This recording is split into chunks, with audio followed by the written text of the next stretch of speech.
বাংলা বর্ষবরণ ও বৈশাখী মেলা নিয়ে আয়োজন নিয়ে সারা দেশের খবর জানাতে রংপুর ও নীলফামারী থেকে আমাদের সাথে যোগ দিয়েছেন সহকর্মীরা। শুরুতেই চলে যাচ্ছি রংপুরে, সেখান থেকে যোগ দিয়েছেন আমাদের সহকর্মী নজরুল ইসলাম। নজরুল, একটু বলবেন যে যে বৈশাখী মেলা শুরু হয়েছে সেটি কয়দিন চলবে আর মেলায় কি ধরনের পণ্য উঠেছে? বান্ডেল থাকলে প্রতি সেনমানিতে টাকা বাঁচবে। বিকাশ সেনমানি বান্ডেল কিনে জিতুন প্রতি লেনদেনে।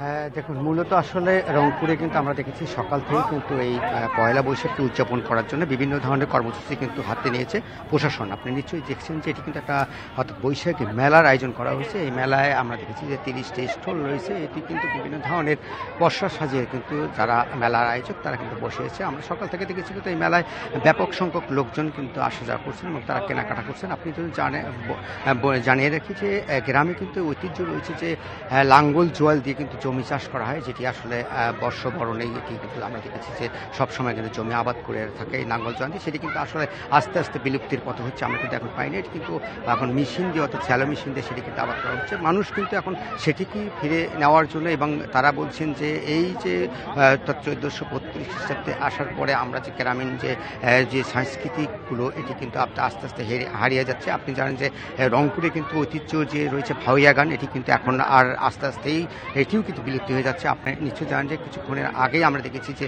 রংপুর টাউন হল মাঠে কিন্তু সাংস্কৃতিক অনুষ্ঠান আয়োজন করা হয়েছে, এটি কিন্তু এখন আর নেই। অর্থাৎ 10টা বাজার সাথে সাথে কিন্তু এটি শেষ হয়ে গেছে। এই মেলাটি আপনি নিশ্চয়ই জানেন যে 5 দিনের মেলার আয়োজন করেছেন আয়োজক কমিটি। আমরা একটু আগে কিন্তু আয়োজক কমিটির সঙ্গে কথা বলেছি। অর্থাৎ আয়োজক কমিটি যেমনটি বলেছেন যে আস্তে আস্তে যদি এই মেলাটিকে আরও যদি প্রসার করা হয়, আরও যদি সময় বাড়ানো হয়, সেটি তারা করবেন যদি মানুষ আসা শুরু করে এবং এই গ্রামীণ মেলা অর্থাৎ এই বৈশাখী মেলাতে তারা যদি আসে। আমরা দেখেছি গ্রামগঞ্জে কিন্তু হাডুডু খেলা, যেটি অর্থাৎ জাতীয় খেলা, সেটি কিন্তু আস্তে আস্তে বিলুপ্তির পথে যাচ্ছে, সেটিও কিন্তু এটি আর নেই আমরা দেখেছি। তবে আজকে কিন্তু কয়েকজন লোকের সঙ্গে আমাদের কথা হয়েছে, তারা যেমনটি বলেছেন যে এই যে বৈশাখী আসার সাথে সাথে মানুষ কিন্তু ঐতিহ্য, আগের যে ঐতিহ্য সেটি কিন্তু ফিরে পায়। তারা চায় যে মানুষ যাতে জানিয়ে মানুষের যে ভেদাভেদ সব ভুলে যেয়ে কিন্তু মানুষের সাথে তারা যে হৃদ্যতা এটি জানে বয়ে আসে, তো সেটি কিন্তু আসলে বলছেন। তবে গ্রামীণ যে চর্চাগুলো, আপনি সাথে থাকুন, এবার চলে যাচ্ছি নীলফামারীতে, সেখান থেকে যোগ দিয়েছেন আমাদের আরেক সহকর্মী আরফিনুল ইসলাম। আরফিনুল, একটু বলবেন যে গ্রামীণ মেলায় খেলাধুলার আয়োজনও ছিল কিনা, আর বর্ষবরণের আয়োজনে মেলা ছাড়া আর কি আয়োজন ছিল? সারা দেশের মতো নীলফামারীতেও নানা আয়োজনে পালিত হচ্ছে বাংলা বছরের প্রথম দিন পহেলা বৈশাখ। এই নীলফামারীতেও লাঠি খেলা, জাদু এবং বিভিন্ন কার্যক্রমের মধ্য দিয়ে পালিত হলো পহেলা বৈশাখ। আমি এই মুহূর্তে অবস্থান করছি নীলফামারী সৈয়দপুর উপজেলার এমন একটি গ্রামীণ মেলায়, যেখানে আজকে দিনব্যাপী গ্রামীণ বৈশাখী মেলা অনুষ্ঠিত হচ্ছে। এবং এই মেলাটা এই এই এলাকার একটা ঐতিহ্য। আমি স্থানীয় লোকজনের সাথে কথা বলে যেটা জানতে পেরেছি সেটা হচ্ছে যে এই মেলাটা কবে থেকে এই এলাকায় শুরু হয়েছে সেটা কেউ নির্দিষ্ট করে বলতে পারছেন না এই এলাকার কেউই। তবে তারা ধারণা করছেন যে 500 বছরেরও বেশি সময় ধরে চলছে এই গ্রামের এই মেলাটি। আর এই মেলাকে কেন্দ্র করে এখানে আজকে বিভিন্ন ধরনের দোকান পাশার বসেছে, শিশুদের খেলনা, বড়দের তো বিভিন্ন রকমের মৃৎশিল্প, ক্ষুদ্র ও কুটির শিল্প সহ মানুষের জীবনে ব্যবহৃত নানা রকমের উপকরণ পাওয়া যাচ্ছে এই মেলাটিতে। একটি বাণিজ্যিক শহর এবং এই শহরে এই এলাকায় বিভিন্ন ধরনের পণ্য উৎপাদন করা হয়।